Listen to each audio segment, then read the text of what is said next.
Pasamos ahora a hablar de tu bolsillo, de la inflación.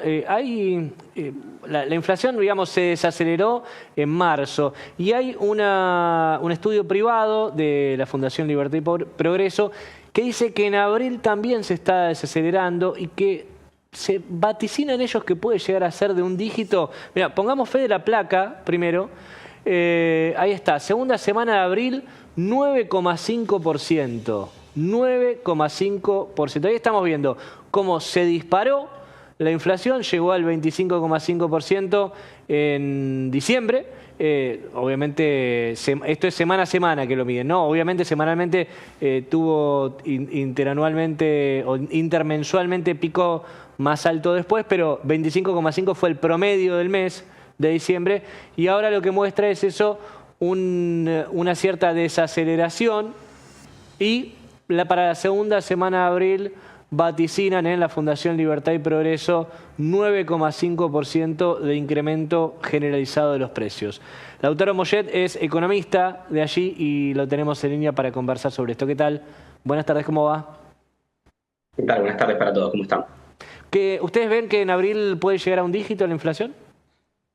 Sí, efectivamente. A ver, lo cierto es que en el mes de abril hemos notado una desaceleración bastante interesante en lo que respecta a los bienes y servicios que no están regulados, ¿sí? Sobre todas las cosas, alimentos, un rubro que es particularmente sensible para el bolsillo de todos los argentinos y que ha tenido aumentos muy importantes en estos primeros meses del año. Bueno, por suerte en abril hemos registrado en la segunda semana la variación más baja semanal, lo que va de todo el mandato del actual gobierno, e incluso podríamos compararlo ya con una variación semanal similar a lo que veíamos en el primer semestre de 2023, con lo cual da cuenta de una desaceleración muy importante de la inflación que esperemos vuelva a situarse lo más pronto posible en niveles razonables. ¿Ustedes ven que esta desaceleración se da porque no se convalidan precios tan altos, porque la gente no está comprando porque no tiene? ¿Qué es lo que generó que haya desaceleración, o sea, que suban más lento los precios? Bueno, a ver, sin lugar a duda, el motor fundamental de esta desaceleración ha sido la política monetaria fuertemente contractiva, ¿sí?, que está ejecutando el gobierno actual.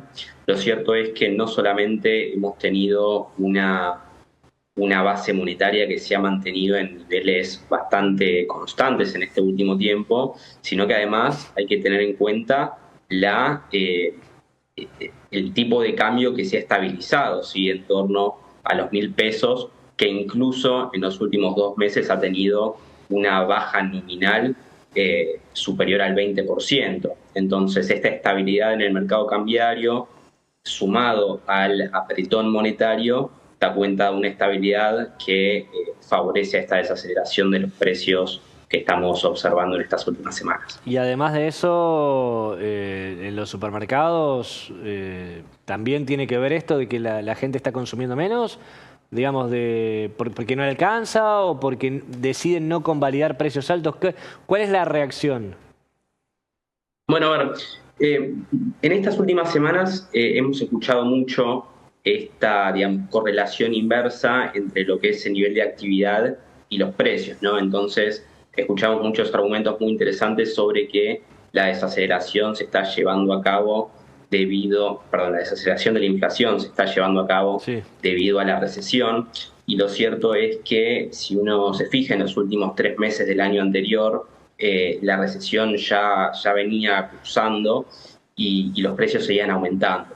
Entonces, dado a este efecto inverso que estamos viendo ahora, la verdad es que uno puede atribuirle con mayor ponderación realmente a las causas monetarias que estamos viendo antes que a nivel de actividad. Porque, insisto, el nivel de actividad venía cayendo desde octubre y, sin embargo, el cambio de tendencia en la inflación lo empezamos a notar a partir de enero, después del pico tan fuerte que hubo en diciembre.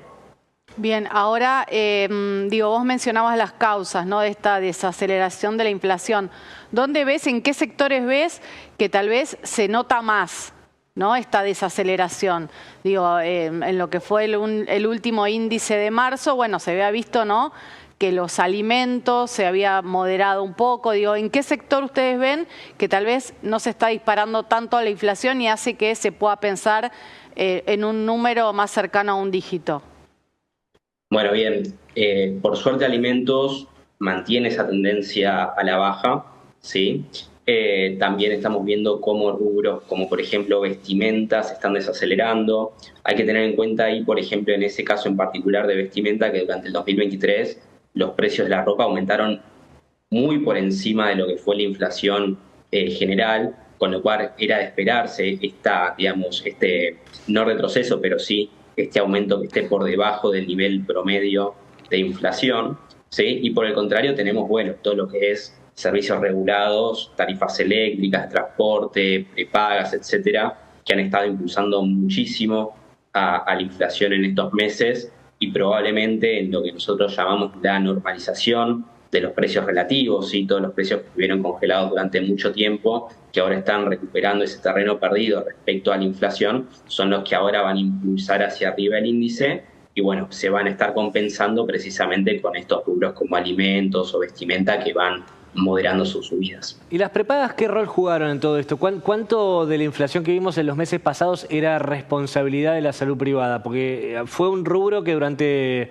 mucho tiempo, con el gobierno anterior también, estaba liderando los incrementos, ¿no? Prepagas, comunicaciones, con el gobierno anterior era lo que más subía.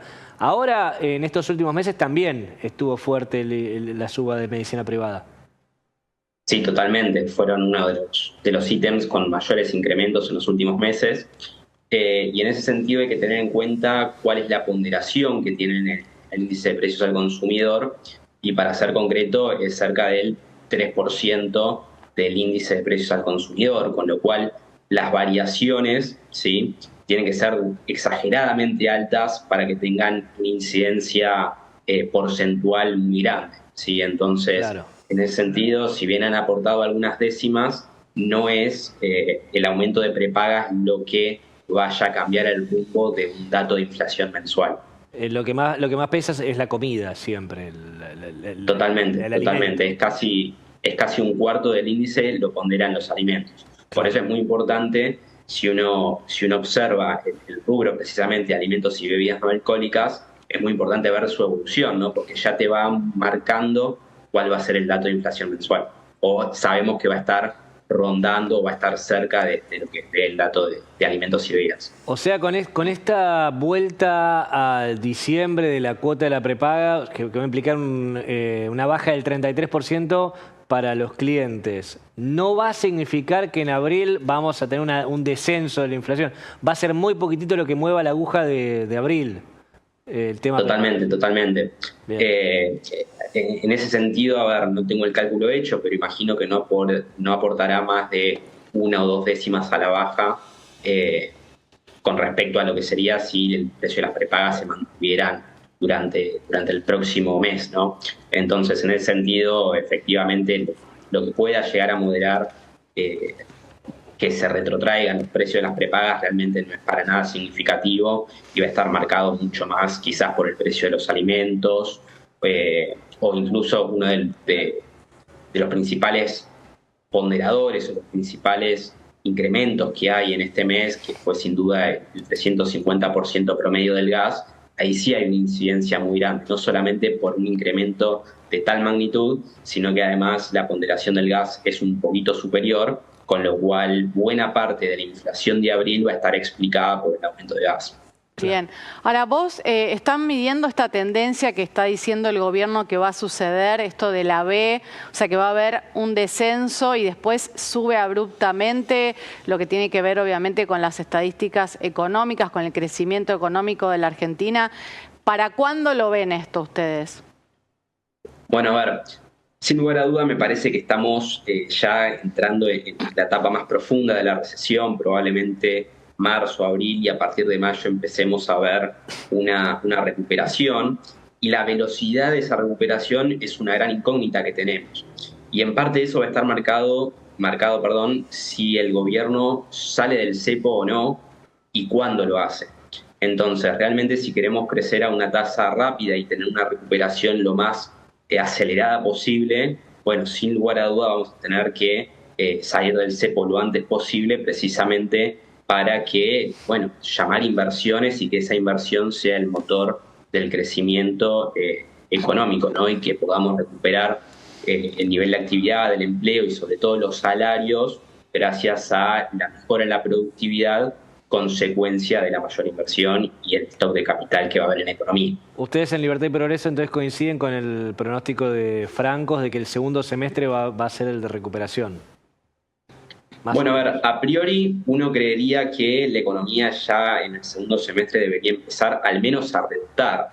Ahora, lo importante no es rebotar, sino que lo importante es que ese crecimiento sea sostenido. Y ahí es donde vuelvo a hacer hincapié en la importancia de salir del cepo para que haya inversión en Argentina y en consecuencia crecer de manera sostenida. Bien. Mollet, muchas gracias.